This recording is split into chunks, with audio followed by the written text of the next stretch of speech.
आज के मॉडर्न जमाने में कई लोग तंत्र मंत्र जैसी चीजों पर विश्वास नहीं करते हैं, लेकिन आज भी कई जगह तांत्रिक मंत्रों का प्रयोग किया जाता है।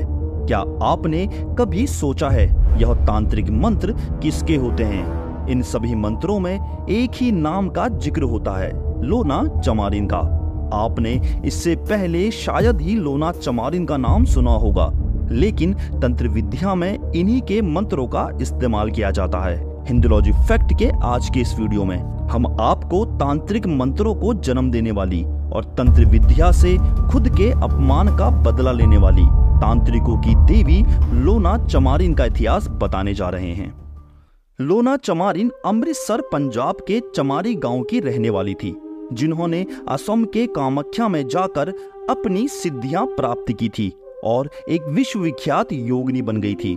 ये कहानी है 11वीं शताब्दी की। चमारी गांव में चमार जाति का एक परिवार रहता था। उस समय चमार और ऐसी जातियों की दशा समाज में अच्छी नहीं थी। इसी चमार परिवार में एक लड़की का जन्म हुआ, जो बालपन से ही बेहद सुंदर और मोहित कर देने वाली थी। लड़की का नाम रखा गया लोना। बढ़ती उम्र के साथ ही लोना की सुंदरता भी बढ़ने लगी, लेकिन गरीब लोना के लिए उसकी सुंदरता वरदान नहीं बल्कि अभिशाप बन गई। गांव के कई लोग लोना पर बुरी नजर रखने लगे। लोना के माता पिता के अलावा उसके 2 भाई भी थे। एक भाई का नाम था इलय और दूसरे का नाम गैदा। लोना की मोहित कर देने वाली सुंदरता और गांव वालों की बिगड़ती नजर को लेकर लोना का परिवार अक्सर चिंतित रहने लगा। इसी कारण बचपन में ही लोना का विवाह कर दिया गया, परंतु लोना का विवाहित जीवन भी सफल नहीं रहा। शादी के कुछ ही सालों बाद लोना को उसके ससुराल से निकाल दिया गया। अब लोना विवाहित तो थी, परंतु अपने मायके में रहती थी। ऐसे में लोना पर गांव वालों की नजरें और ज्यादा बिगड़ने लगी। हर कोई लोना को पाने की इच्छा रखने लगा। इसी गांव में एक दबंग 11 ठाकुरों का परिवार रहता था। दरअसल इस दबंग परिवार में 11 पुरुष थे, इसीलिए इसे 11 ठाकुरों का परिवार कहा जाता था। इसी परिवार से एक लड़का लोना पर मोहित हो गया और लोना को पाने की इच्छा रखने लगा, लेकिन लोना ने उस लड़के को बेइज्जत कर उसे मना कर दिया। अपने अपमान का बदला लेने के लिए इस दबंग परिवार के सभी 11 पुरुषों ने लोना को अपनी हवस का शिकार बना डाला। तब ना तो कोई कोर्ट थी, ना ही सुप्रीम कोर्ट, ना ही कोई कानून और ना ही कोई संविधान। राजा के पास भी गरीब लोगों की सुनवाई के लिए समय नहीं था। अगर सुनवाई होती भी थी तो धनी लोग पैसों के दम पर छूट जाते थे।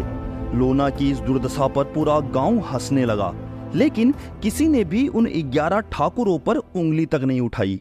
लोना के अंदर अपमान और बदले का लावा जमने लगा। लोना बदला तो लेना चाहती थी, लेकिन बदला लेने का कोई रास्ता दिख नहीं रहा था। तभी लोना ने दिल्ली के योगियों और योगिनियों के बारे में सुना, जो उस समय जोरों शोरों से तंत्र मंत्र का प्रचार प्रसार कर रहे थे। ये योगी गोरखनाथ परंपरा से आते थे, जो संस्कृत मंत्रोच्चारण की जगह शाबर मंत्रों उच्चारण का प्रयोग करते थे।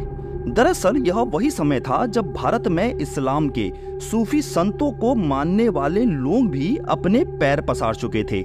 इसी सूफी संत और भारतीय पद्धति से मिलकर एक नई पद्धति बनी थी, जिसमें आता था शाबर मंत्रोच्चारण। शाबर मंत्रों में संस्कृत की जगह हिंदी, उर्दू और फारसी शब्दों का प्रयोग ज्यादा होता है।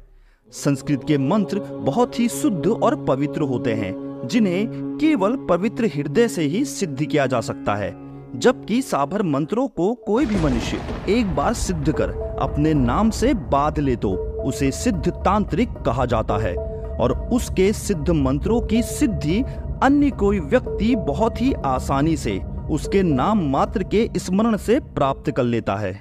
लोना के दिमाग में भी दिल्ली के योगियों की कहानी बैठ गई। एक दिन बिना किसी को बताए लोना पैदल ही पंजाब से दिल्ली चली गई। दिल्ली पहुंचकर योगिनियों की तलाश की और उनसे शबर मंत्र की सिद्धि प्राप्त कर योगिनी बनना चाहा।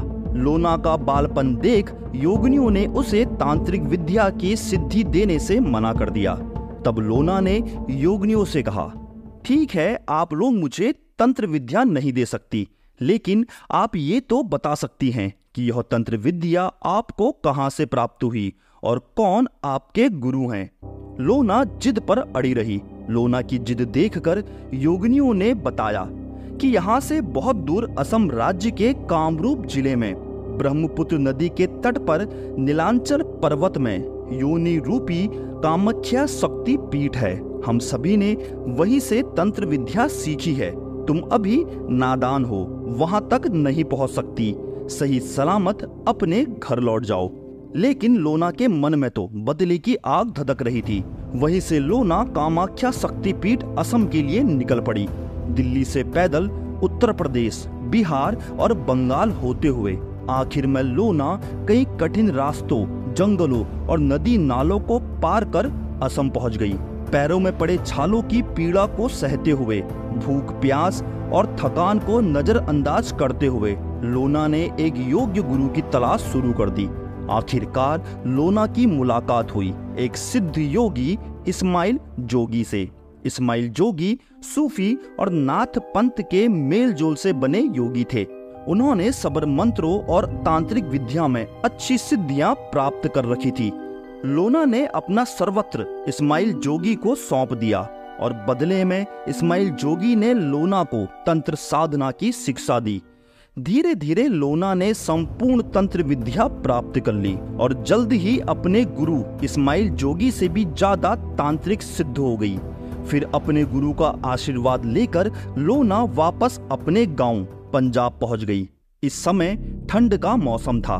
पंजाब का चमारी गांव ठंड के कोहरे से लिपटा हुआ था। हर तरफ कोहरे की मोटी चादर बिछी थी। तकरीबन सुबह 5 बजे जब हर जगह अंधेरा सा छाया था, तब लोना ने अपनी तंत्र विद्या से पूरे गांव के सामने अदृश्य रूप में उन 11 ठाकुरों को तड़पा तड़पा कर मौत के घाट उतार दिया, जिन्होंने लोना को अपनी हवस का शिकार बनाया था। 11 ठाकुरों की मौत के साथ लोना के बदले की आग भी शांत हो गई। पूरे गांव के लोगों में डर की लहर दौड़ गई। हर कोई लोना के नाम से खौफ खाने लगा और लोना का नाम पड़ गया सिद्ध योगिनी लोना चमारिन। बाद में लोना ने बहुत सारे साबर मंत्रों की रचना की, जिसे इसने अपने नामों से बांध दिया। आज भी इन साबर मंत्रों को तांत्रिक लोना चमारिन के नाम से सिद्ध करते हैं। ऐसे एक गरीब लड़की लोना बन गई तांत्रिकों की देवी लोना चमारिन। तो आपको हिंदुलॉजी फैक्ट का यह रोचक वीडियो कैसा लगा? अगर आपको यह वीडियो पसंद आया तो वीडियो को लाइक, शेयर और चैनल को सब्सक्राइब जरूर कर लीजिएगा।